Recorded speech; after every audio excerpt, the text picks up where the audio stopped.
Oh, hello. I didn't mean to start it yet. Okay, well, here we are. Hi! Happy Tuesday! Oh, no. My phone fell. Hold on, guys. Hold on. Am I going to cut this out? I don't know. Maybe. It's kind of funny, though. Maybe I'll keep it. I don't know. That's 23 seconds of bullshit, though. We don't got time for that. We don't got time for that because we're talking about caffeine today, baby. So, be the change. And if you don't want to be the change, you're not ready to be the change, then stop complaining. Welcome to Be the Change, Stop Complaining. We can do I'm Allie Banks, your host, all that, blah, blah, blah. Okay, so we're talking about caffeine today. Guess what, though? I'm not on caffeine right now. Let me tell you why. I was on antibiotics for the last 5 days. And doctor said no caffeine, no alcohol, no juice, no basically only drink water, basically.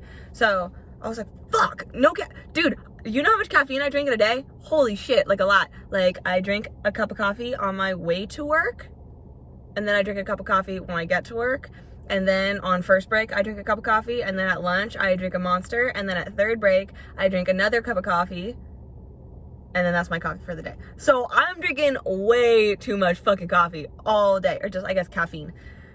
And then I had to take these antibiotics, and they were like, no caffeine. And I was like, fuck, I'm gonna die. I was like, this will be interesting though. Let's see, because I've never done that. I literally started drinking coffee and haven't stopped since. So I was nervous. I was pretty nervous.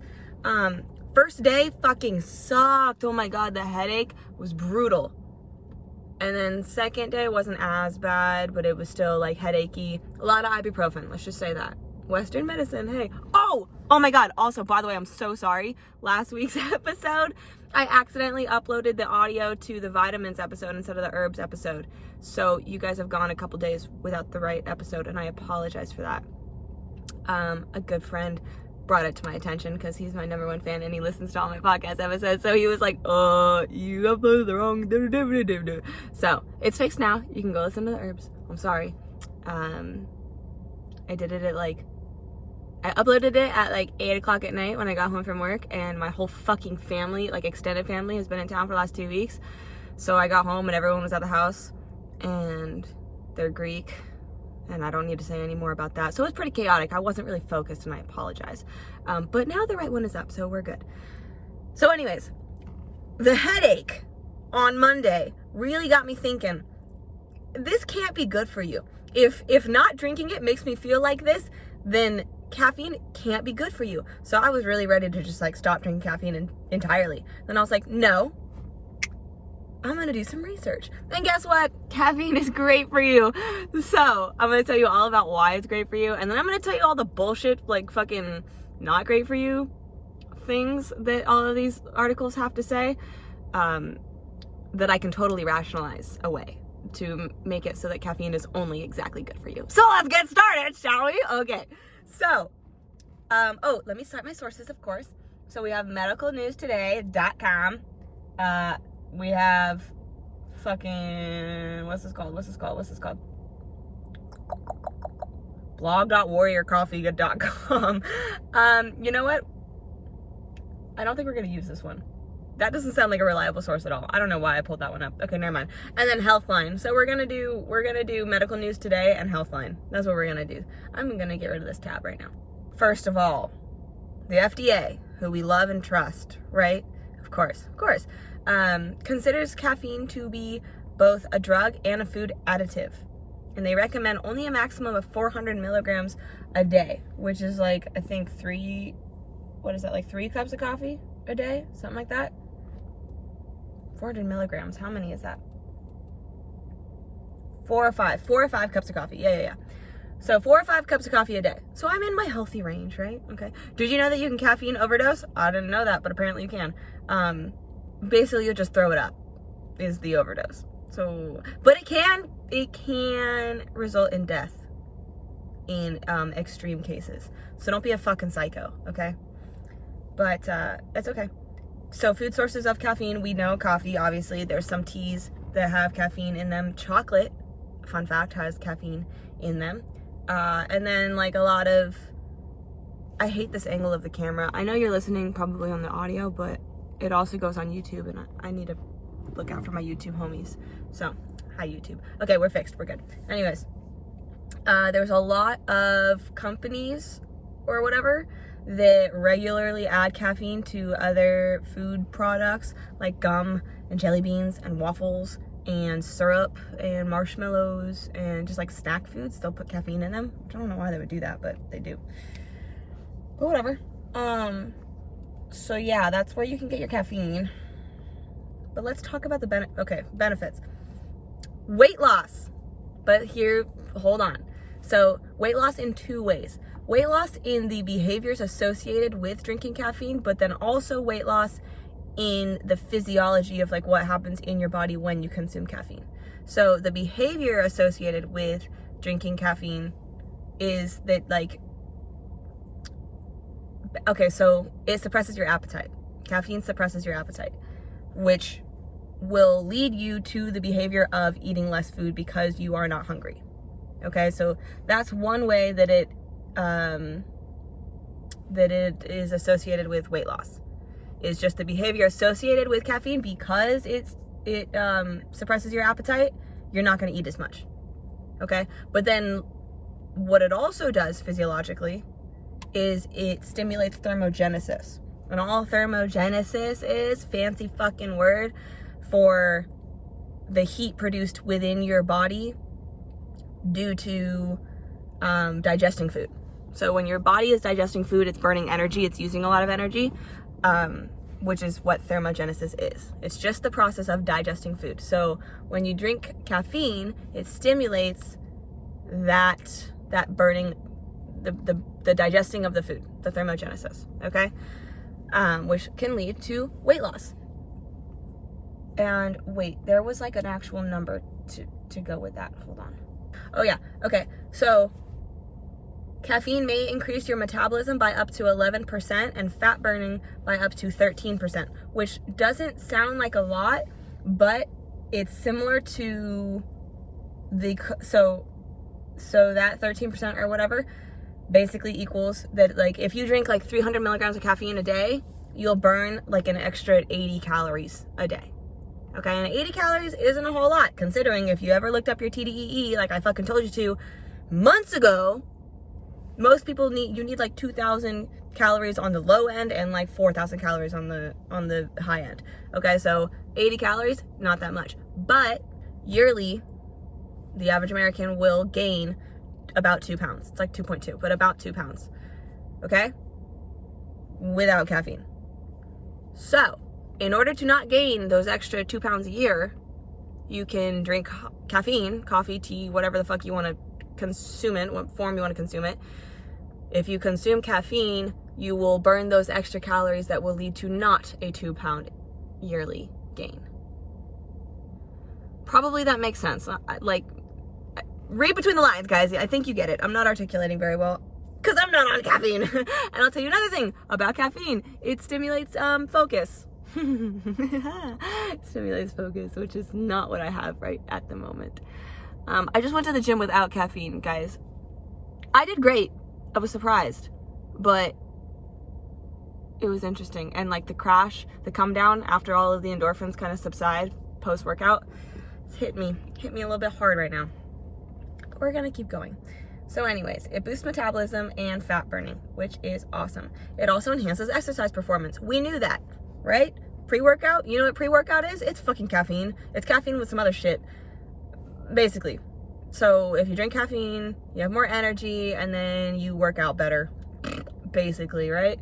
But I'll give you more science-y. Hold on.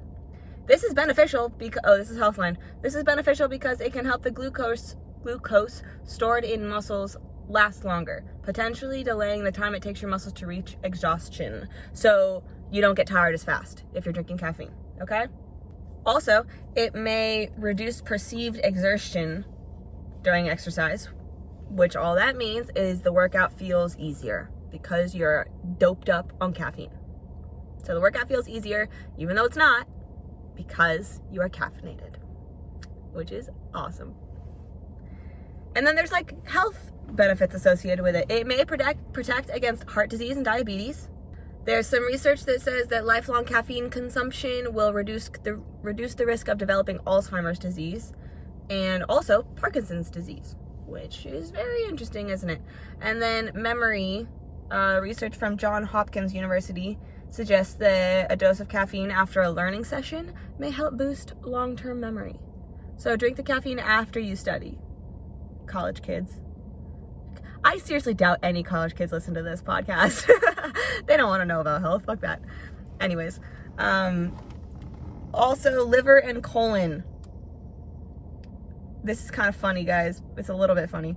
So it has been suggested that caffeine may help prepare the colon for an endoscopy or colonoscopy by supporting the excretion of bile through the colon wall. Caffeine helps you poop. Caffeine helps you poop. Coffee helps you poop. We've all heard this. We know this. You drink coffee and then you poop. It's kind of awesome. It's kind of awesome. You can always count on a good poop right after you drink your coffee. Oh my God, Allie, that's so gross. You're a lady. You shouldn't be talking about poop. Oh my God. Yeah. Pooping's awesome. Don't tell me it's not. You all know that you love a good poop. All right. So anyways, caffeine can help you poop, which is great. Skin cancer. Caffeine might help guard against certain skin cancers. They did some studies with mice. They put caffeine directly on the mouse, and it like helps prevent these. They were putting UV lights on top of the mice, but they were putting caffeine on them before. Wait, hold on, go back. Okay, they put caffeine on the mice, and then they put the UV light on the mice. And they didn't get skin cancer, which is cool. So I guess caffeine can help you with skin cancer. But does that mean that you have to put it on your body? Hold on. Other studies have linked the consumption of 3 cups of caffeinated coffee a day with a 21% lower risk of developing basal cell carcinoma in women and a 10% lower risk in men, compared with drinking less than 1 cup per month. So actually, yeah, you can just drink that. You don't have to put the caffeine on your skin. I don't even know how you would do that. Is there like caffeine lotion or something? I don't know. But you don't have to do that. You can ingest it and it'll still be protective against skin cancer, which is fucking cool. It's also protective against kidney stones. You have a lower risk of developing kidney stones. Okay, so then there's some other benefits. Some other benefits of coffee. Liver protection. Coffee may reduce the risk of liver damage by as much as 84%, which is cool. Coffee might decrease the risk of premature death by as much as 30%, especially for women and people with diabetes. Interesting. Decreased cancer risk, we talked about that. Skin protection, we talked about that, the skin cancer thing. Reduced MS risk. Coffee drinkers may have up to a 30% lower risk of developing multiple sclerosis. Bullshit. Oh, however, not all studies agree. This study right here, this one, right, this living, breathing study talking to you right now, disagrees with that statement, but it's fine. Gout protection. Regularly drinking 4 cups of coffee per day may reduce the risk of developing gout. Cool. And gut health. We already know that caffeine helps with gut health because it helps you poop. And we love that. All right. So obviously caffeine's not good for pregnant women or women nursing. Don't drink caffeine if you're nursing or if you are pregnant. Not good for you. Don't do it. Not good for your baby. If you give a fuck about the baby, the little thing inside of your body, don't drink caffeine. But if you're just like pregnant for fun, you can do whatever you want. It's fine. Ooh, dark joke. Sorry. All right. Wait, it said something in here. I can't find the exact quote, but it was funny. It said, okay, I can't find it on the article, but it had said something about, like energy drinks. And it said like, energy drinks are fine for you unless mixed with alcohol. Not like, don't mix caffeine and alcohol because it's bad. Like, it's very dangerous or something. And I just thought that was really funny because in college when I was a fuckhead and I was hanging out with other like-minded fuckheads, we would mix pre-workout and like energy drinks and alcohol and make this like disgusting jungle juice. And we would drink that like pretty regularly. We were not good to our bodies. But since then I have learned I don't do that anymore. Okay. But yeah, I didn't know it was as dangerous as it was, but I just thought it was kind of funny that they said that in here, and I was like, whoops, oopsie daisy. And me and my friend Nicole used to always, like, we would intentionally drink caffeine before we would go out and drink alcohol and party or whatever, because we were like, oh, because it makes you, we were like, well, just stay awake longer and you don't feel as drunk when you have caffeine in your system before you drink alcohol. So we, like, in our stupid little fucking dumb bitch brains had it in our heads that, like, oh no, caffeine is like blocking the alcohol from being too overwhelming to your body, which must mean that it's a great combination. It's not. Caffeine and alcohol don't mix. Don't do that. Bad for you. Very bad for you. Lesson learned. Whatever. It's fine. We're still alive. Pretty fucking healthy, so it's cool. Okay. So now the risks. Let's talk about the risks. And I'm going to tell you why all the risks are bullshit. Well, not all of them, but some of them. Okay, so depression. High caffeine intake may worsen symptoms of anxiety and depression. Obviously they increase the risk of anxiety because you're so fucking caffeinated and you're so like hyped up. Like you're gonna have a little bit of anxiety because you're like too fucking like tweaking out. If you're watching on YouTube, my facial expressions are probably making this make more sense than my mouth is. Whatever. So yeah, that would make sense that you're a little bit more anxious when you're on caffeine because you're like hyper as fuck. But anyways, depression, let's see. Oh, and then it also says, however, whether the caffeine leads to depression or depression causes people to consume more caffeine remains unclear. So, which, the chicken or the egg, which one happened first? We don't know. So fuck that. We throw it out the window. Blood sugar. People with type 2 diabetes report that their blood glucose levels rise after consuming caffeine.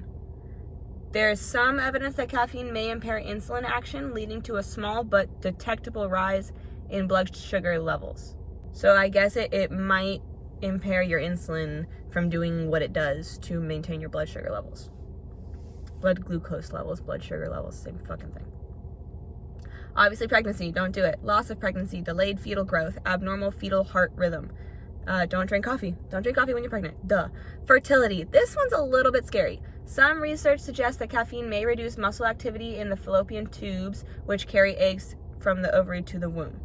So if you didn't know what fallopian tubes were, those are the little tubes inside of a woman's body that carry the stupid little eggs all the way down to the, uterus or something?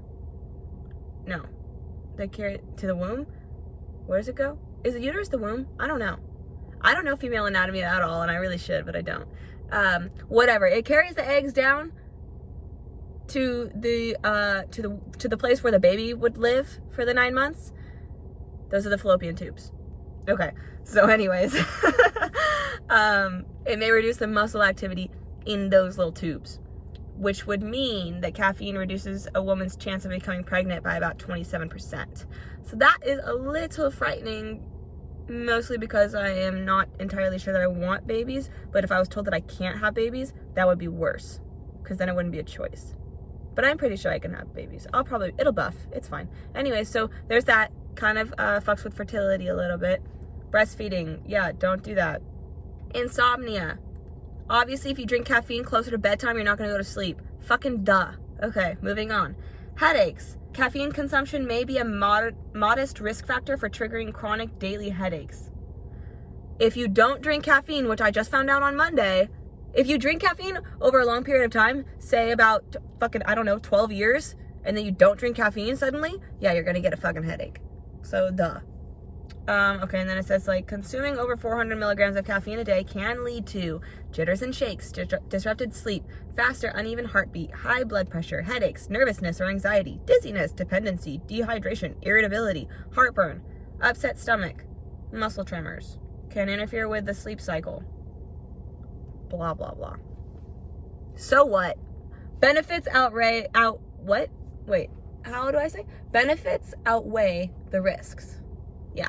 Benefits outweigh the risks, so I'm not worried about it, and you shouldn't be either. But that's just my 2 cents. Don't quote me on it or sue me if you have an adverse effect from caffeine, because I gave you the information. That's all I'm doing. Okay. Drug interactions. So some medicines may negatively interact with caffeine, such as antibiotics. Oh, look at that. Bronchodilators, antipsychotics, and some antidepressants. Okay, and then Healthline does this thing at the end of all of their articles, and they just put the bottom line, and then they give like a very short little blurb about all of the things that they just talked about in their whole article.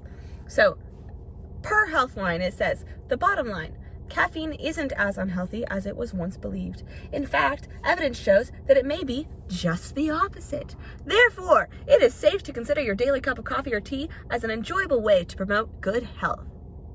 Thank you, Healthline. We fucking love Healthline. Okay, put the computer away. We're done with that.